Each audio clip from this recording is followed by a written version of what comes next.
Welcome to Sign for the Times. The Society for the Involvement of Good Neighbours, commonly known as SIGN, is a not-for-profit agency in Yorkton, Saskatchewan, Canada, that provides 24 social and community programs and services. Our mission is to provide leadership, programs, and services that assist, support, and empower children, adults, and families so they can achieve lifelong success, leading to strong and caring citizens and communities. Our podcasts explore these programs by having conversations with people in the community who have received help and are happy to share their experiences. My name is Dick DeReich. Until she moved back to Yorkton in September of 2019, Kachine had lived out of a suitcase most of her life. A mother of two who is now in her late 20s, she had spent her childhood and teen years moving from place to place, her family seldom in one location for more than a year or two. She had spent much of 2018 in Yorkton, during which time she came in contact with KidsFirst Home Visiting, a program located at the Society for the Involvement of Good Neighbours, SIGN, as well as other SIGN programs. She did move away for a short time after that, before deciding to go back to Yorkton, where she had found help and friendship a year earlier. For Kachine, making a connection with Kids First was not easy. She suffered severe anxiety, afraid to leave the house, even to take her child for a walk. She had no confidence that she could be a good mother. Things have changed a lot since then for Kachine, all for the better. We talked to her in 2020 as part of a program intended to be shown on Access Now TV, the community channel of Access Communications. The audio for this podcast is taken from that production, and we are grateful to Access Now for its use. While COVID-19 did impact production, as it did everything else in our lives, Access still intends to produce the program, and we will let you know when it will be shown on Access Now TV. Before we speak with Kachine, we had a chat with Lana Larson, the Kids First Home visitor who made the first connection with Kachine. Lana, what's Kids First Home Visiting? Kids First Home Visiting, it's a free voluntary program that's run by the Saskatchewan Health Authority. We do a home visiting based program where we go into our clients' homes or a location of their choice, and we deliver child development information and curriculum. So if they want to meet in a coffee shop, absolutely, you're fine with that? Yes, yeah. Or the Family Resource Center. Yeah. We've met in parks or the Dairy Queen, wherever they choose and feel comfortable. We will go in and we'll deliver the information. While they're in the program, with home visiting being the key component, we offer mental health support, connections to addiction services, and early learning opportunities, which means a clear pathway into the pre-kindergarten program. So if you have a child turning 3, we do offer the connectedness to the pre-K program. Good, good. And who's eligible to take part? There must be some eligibility rules. Yeah, Kids First is available to all parents or expecting moms in the community of Yorkton. They are, caring under the age of 3. They have a child in their care under the age of 3. It's for anybody. It's for anybody that thinks that they want some extra support or connectedness within the community, some information around child development, or any other supports that we do offer as well. There's really no discrimination as to who can qualify for the program. But it is limited to Yorkton city limits. Yes, we do service the Yorkton area at this time. We are one of 9 sites in the province, with others being in places like Saskatoon, Regina, but we only specifically service Yorkton at this time. Good, good. So who does take part in this? Who do you see? Who do the home visitors go to visit? Anybody that feels that they would like to learn some more information around child development or receive some of the additional supports that we offer. We are a home-based home visiting program, but it could be anybody that feels like they want some more information, or they may be new moms or first-time parents. It's for anybody. So you must deal with quite a wide variety of people then. Everybody. We get to meet everybody in the community. It's wonderful. Good, good. What kind of information is available to parents? Okay, so the information that we do offer is accredited child-based curriculum. We offer information around childhood brain development, language development, learning, physical development, play and attachment. Those are all really the areas that we focus on. Good. There's a new position dedicated to community outreach. Right. What is that about? Yes, we recently created the Community Education and Outreach Worker. This is a position that's an enhancement to the home visiting component. So if families maybe want some assistance filing their income taxes, she would help them do that. Or maybe need some assistance with filing for financial assistance or gaining some housing within the community. She would, if not help her directly, connect to who could. She's running some groups within the KidsFirst. It's really about creating those community partnerships. We have a group running shortly with the Newcomers Welcome Center here in Yorkton. It's really some attachment groups. It's creating opportunities for families to get together and just maybe meet each other. And with that, it takes a community to raise a child, right? So that's really what, and just getting those partnerships formed within the community for ourselves and the families we support. So especially for newcomers, for people that are new to Yorkton, that would be a great it's really great for especially the families that are new to Yorkton. Just really, connecting within the community to all that Yorkton has to offer. That's something that Leah, who's new to our team, would definitely be enhancing our program with. How do people connect with Yorkton KidsFirst? Okay, our office is located at J. Elton Davidge building at 83 North Street in Yorkton. Stop by the office or give us a call. Our office number is 306-783-0383, or you can text us, and it's 306-621-2359. We do have a self-referral form that is available on the SIGN website. So if you go to www.signyorkton.ca, you may fill in your own referral, and once that assessment or the referral comes in, you'll be contacted, and that's how we'll get a hold of you. So when people are interested, they get in touch with you. Obviously, then there's a bit of a process where you make sure that they fit the criteria. Yes, there is some criteria. It's free, it's voluntary, but an assessor will come out and just discuss what it is that you're specifically looking for. If what your needs are or interests aren't a fit with our program, we'll certainly try to hook you up with something that fits in the community for your family. Kachine, people who know you will say that you're a different person now than you were a couple of years ago. Yes. So before we talk about how things are now, tell us a little bit about yourself from a couple of years back when you were a child, a teenager, a young adult. Well, growing up, we moved around a lot. We didn't really stay in one place very long, maybe like 1 or 2 years, and then would move around. It was always in the southeast of Saskatchewan, so Regina, Yorkton, Carlisle, Arcola, that kind of area. And then we just kind of I went into a cycle, so You mentioned, you told me one time that you were kind of lived out of a suitcase a lot.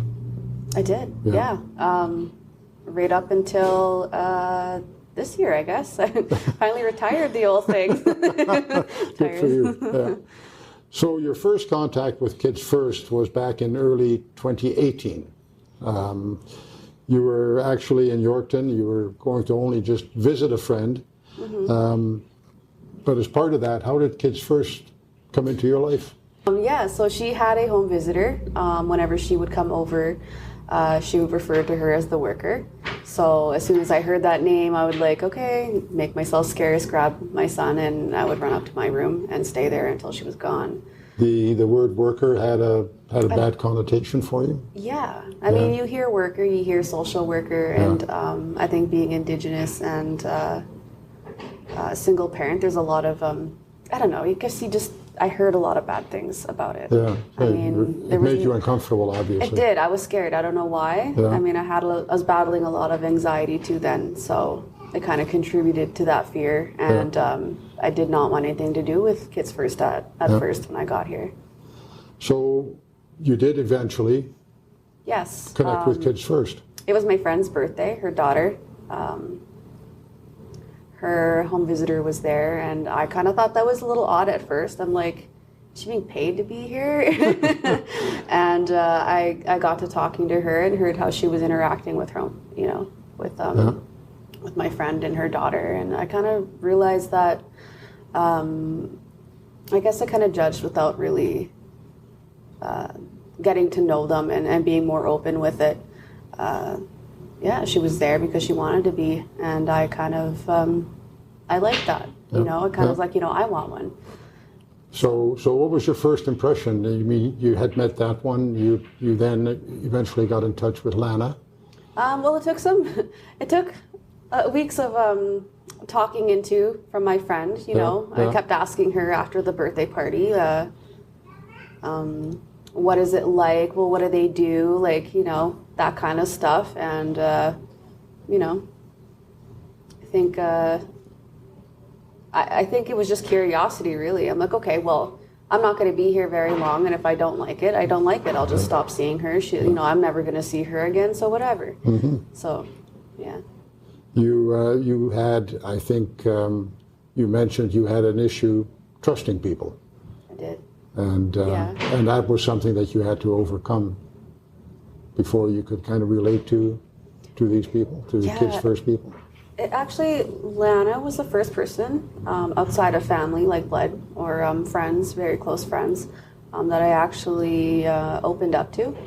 I was very closed off, I think, because I moved around a lot. I carried that into my teen years. I didn't really want to stay in one place very long. My early adulthood, like, you know, the suitcase, I have lived out of that. And when you do that, you don't attach yourself to material things. You don't attach yourself to people. Yeah. You become very closed off. Yeah. And Lana really opened that door for me, and I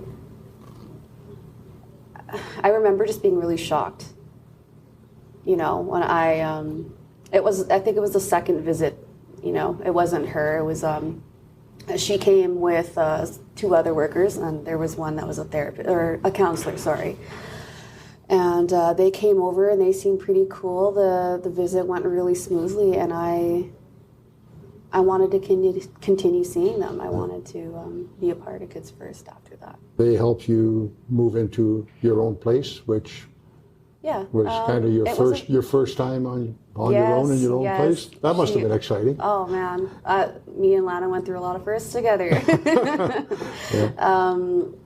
She helped me get into my own place. I didn't know how to go about doing that. Yeah. So she actually came with me to talk with the landlady to get me into this place. She vouched for me, and I'm very fortunate to have her at that time, because I don't think I would have got it. Yeah. Yeah. So how did that feel to have your own place? That must have been quite a I was happy. Yeah. I was proud. I never had that, and I never kept anything bigger than I could, you know, my suitcase. Yeah. So it was really.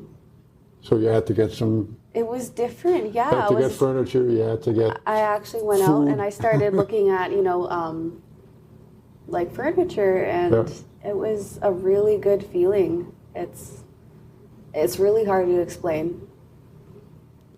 You moved back to Ontario with your partner at the time, at the end of that first year. Mm-hmm. What brought about that move? I mean, you were getting settled in Yorkton, but you decided you had to move. That was also impulsive. I did not have a dad growing up. The relationship that my mom had wasn't healthy either. So I always craved family. So I just ignored all the bad stuff, and, you know, the moment he reached out, I went, you know, for our son, so I could have a family. And I just, you know, ignored all of the red flags and just went. When that didn't work out, what options did you look at? I mean, Yorkton was one option, but there must have been other things that you came into your mind as to, where do I go from here type? Honestly, I missed Yorkton the moment I left. As soon as I touched down in Ontario, I missed it. I did have a lot of the people on Facebook, which was nice, so I can keep in touch, and which later on helped me when I came back. You said at one time that when you were younger, Yorkton was a really boring place, right? Yes. Obviously, in your mind, it was something totally different now. Yeah. Well, I had a lot of traumatic things happen here when I was younger. So every time I came here, it was a trigger for me, and I could not wait to get out of here. Yeah. And so I wasn't the only one that was shocked when I settled down here. Everyone else was too. Yeah. But yeah, Yorkton has become my home. I've dealt with what I was holding on to, and I've let it go. Yeah, so Yorkton isn't a place of pain anymore for me or a bad trigger. It's home. When you came back, you again needed a place to live, and you needed other. There was a number of people at Sign who helped you out at that time, other than KidsFirst and Lana. Yeah.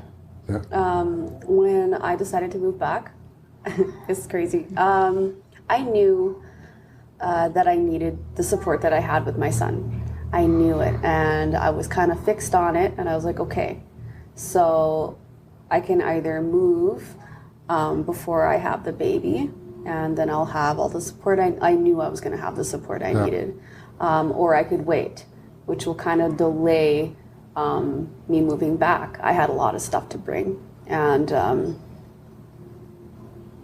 I started reaching out to some of the people that I think are friends. Like I know it's their job to do it, but they were very friendly, and I take them as friends. Yeah. So my first one was I got in touch with my old landlady, and I asked her if she had a place, because I know that she has other properties. Properties here in the city. And the second person was Lana. I was like, hey, so I'm moving back. And she's like, come home. So she's like, I got you. Whatever you need, I got you. So I told her that, I'm coming with clothes, and that's it. I don't really have a lot of baby things. And she said, okay. So I guess she had put out an email within Sign that I was coming back, and I didn't really have a whole lot. And she didn't realize that I knew some of these people already. Yeah.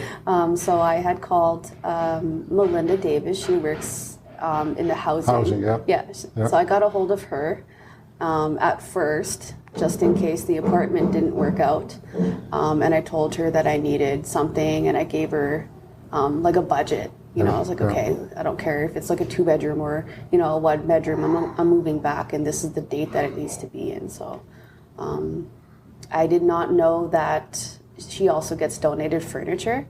So when I got into my place, it was September 1st, and that first week, I think I had furniture and food from the food bank, and Kim and the people here from the Family Resource Center had put out a status or something saying that I needed baby items, and people were very generous. Yeah. So I did not really have to worry about anything when I got back. What else has changed in your life since you came back? My mood.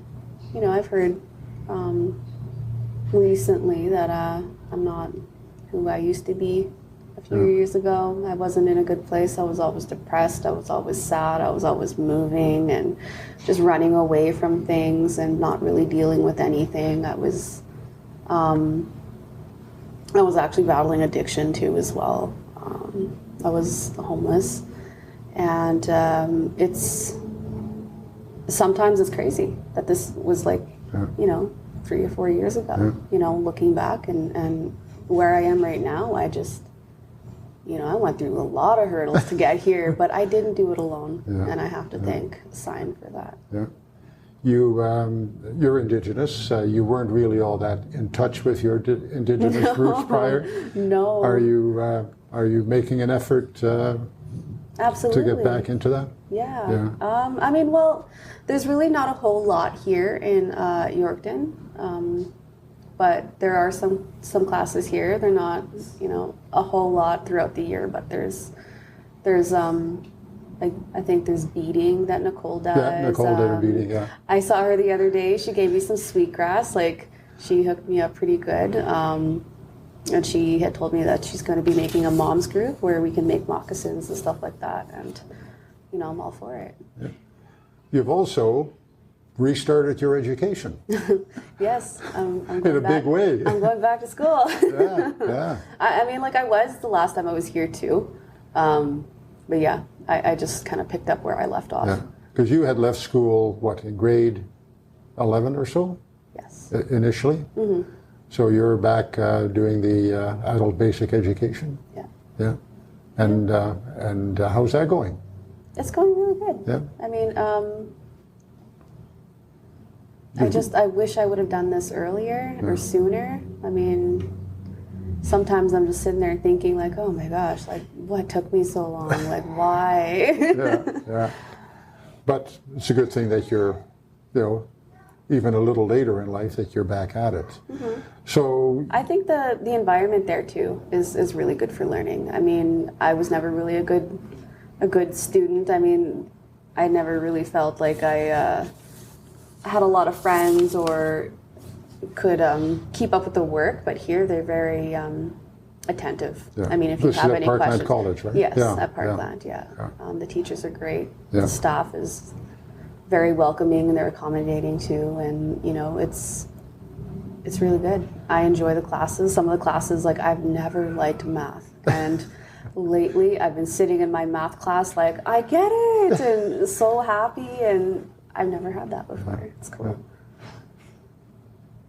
You've decided that education is important. You've got you have to finish this school year and then one more to get your high school. Yes, I still have to complete ABE 12 next year.